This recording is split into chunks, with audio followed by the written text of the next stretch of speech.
Now that you've said it, it's actually like a eureka moment. I'm like, that makes total sense. This is the Theme Park Loopy Podcast.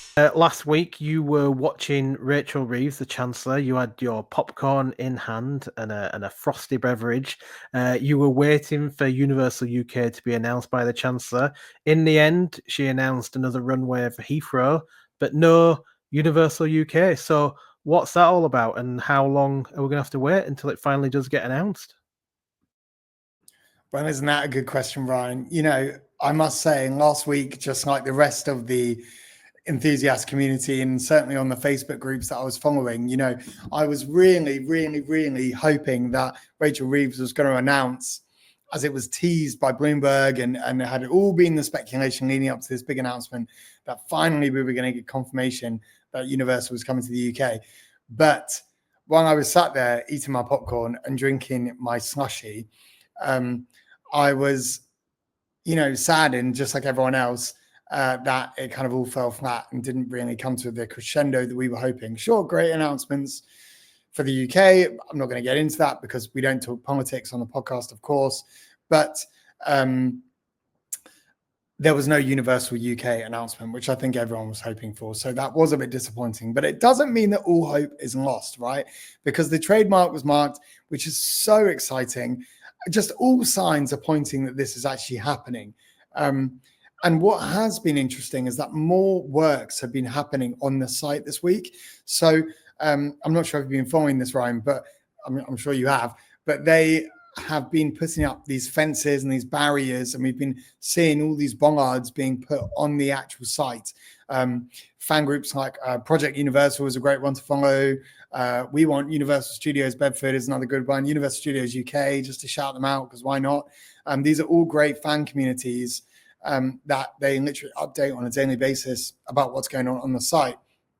And we did see this week, even though there wasn't obviously the big announcement last week from Rachel Reeves, that there was loads of work happening with these delivering of these bollards and these fences, securing the site from obviously trespasses and things. So listen, with the trademark being put out there and all this work happening on the site, securing it, it would seem strange to me if they were doing all this work for nothing, right?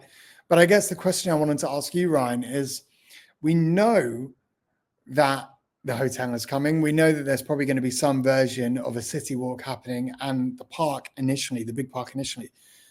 But we also know that behind that, there's the mixed use land, right? And with this interesting trademark covering all sorts of different areas, I think it's trademark 41 or trademark 42.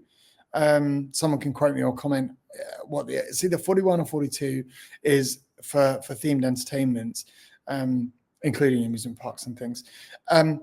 What do you think? Let's say in 5 years' time, they've opened up City Walk, the park, and the hotel. What do you think the next thing is that we could see? Could we see another park? Could we see something else? Because they've also got all of that land. And again, there is rumors that, and this is all speculation, that there are negotiations to buy more land and that they even have bought more land to extend the project further. So the reason why negotiations are taking as long as they are and they've not been as vocal is because they have, in fact, actually extended the amount of land that they've bought, making this an even bigger project than we initially expected. So, Ryan, what do you think, following the kind of first phase, what do you think we could see in the rest of the land? So I've said quite consistently that I think we're going to see a city walk, we're going to see a hotel, we're going to see a parking structure, we're going to see a train station, we're going to see Universal Studios Park. But I think that the area at the back that's currently mixed use is probably going to be at least partially a working space. Now, a lot of people, maybe even people in the UK and outside the UK, don't realize that the UK really is a hotbed for television and film production right now. It's in many ways overtaken, Hollywood and places like that. Hollywood is still the kind of traditional home of movies, but actually the UK really has a big part to play now, especially in post-production as well. I would argue that if the land ultimately isn't owned by Universal, it's owned by its parent company, which is Comcast, and Comcast are obviously in the business of production.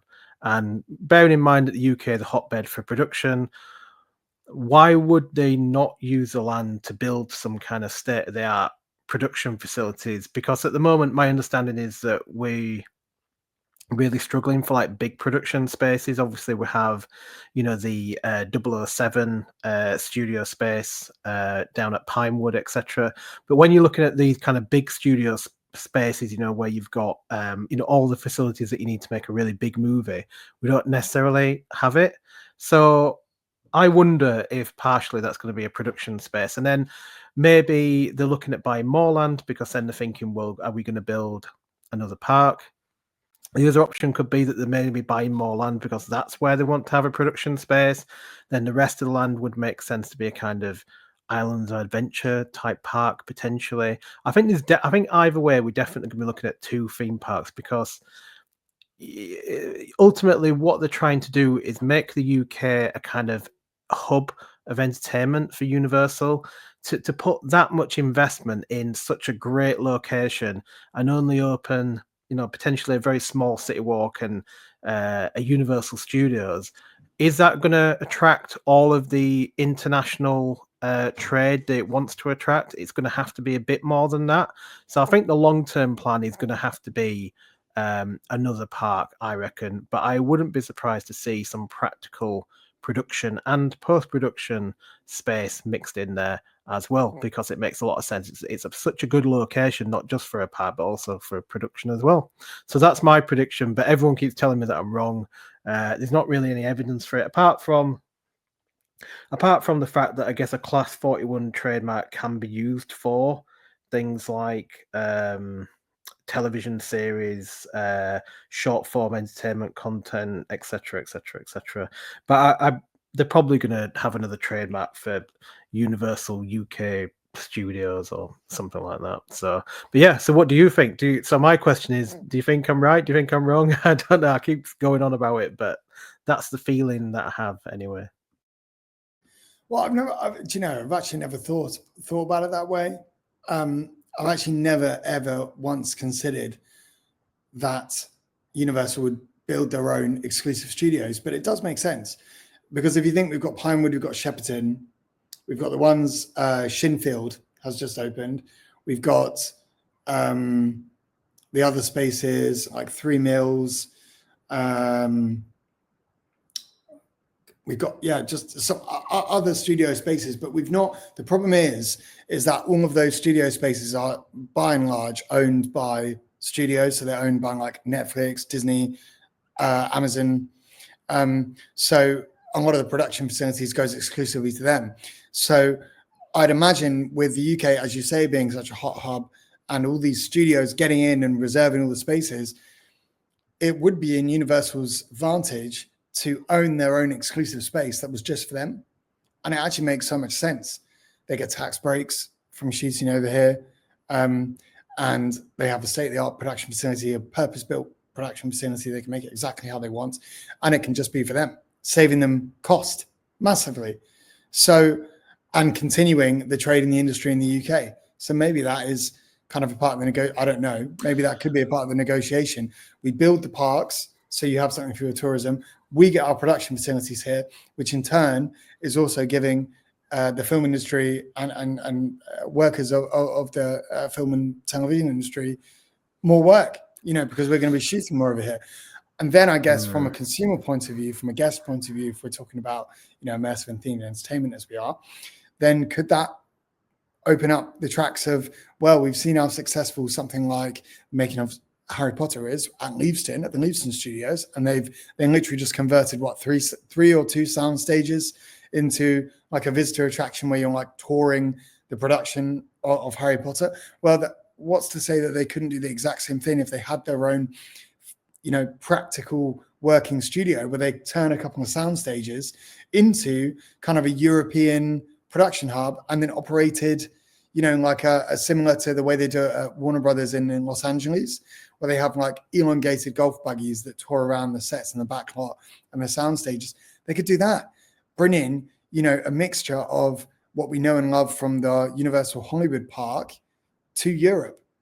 And then that kind of doubles because, yes, it's a theme park with 1 or 2 parks in with a hotel, but then you can also tour the production facilities just like you can do in Hollywood, or if they're going to do it more production focused and less kind of immersive with Warner Brothers. Because Warner Brothers, if you've ever done the Hollywood tour at Universal and then you've done the tour just across the road at Warner Brothers in Hollywood, Warner Brothers is much more production focused, and you're literally touring the sets and learning about production, versus the Universal tour, which is much more of an experience where immersive shows happen around the carts and things. So they're slightly different in that respect. Actually, it makes total sense. Now that you've said it, it's actually like a eureka moment. I'm like, that makes total sense. Yeah, I'm with you on this. I really am. Yeah, ever since I read it and then the location, because the thing is as well, it's not just about the facilities, but it's about having a part of the world or a piece of geography where you have people with the skills, where you've got people who are skilled in lighting, in sound, in all those kind of skills that are required to make films, of which there are many. To have a single location in a kind of area around, London, North London, up to Bedford and up to Nottingham and all that kind of area, to have people with those skills who can be brought in and to use those facilities, it just makes so much sense, doesn't it, that the UK is investing so much in those skills. You need to use those skills, but in order to use those skills, you have to have the facilities. So it's almost like a self-fulfilling prophecy, really. If you build the facilities, then you've got the people with the skills, and then you can make the productions. And for whatever reason, the UK is attractive at the moment to make productions for whatever reason.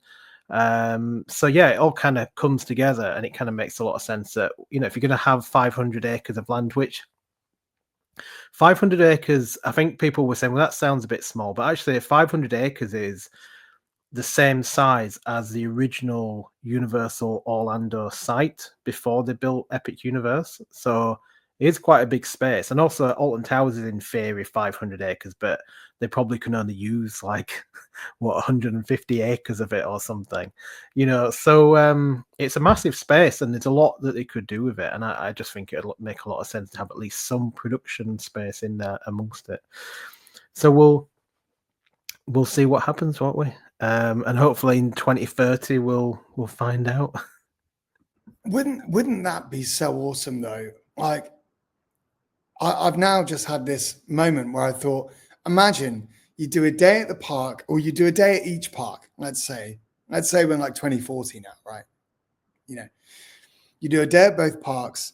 You've had your theme park experience, and then you go, right, now we're going to actually jump on the golf buggy, and we're going to do a fully immersive tour, see all the backlots and the sets, which have probably at that point been home to some massive movies. It would just be such an all-encompassing experience of like ride the movies, then see how they were made at the European hub of Universal Studios.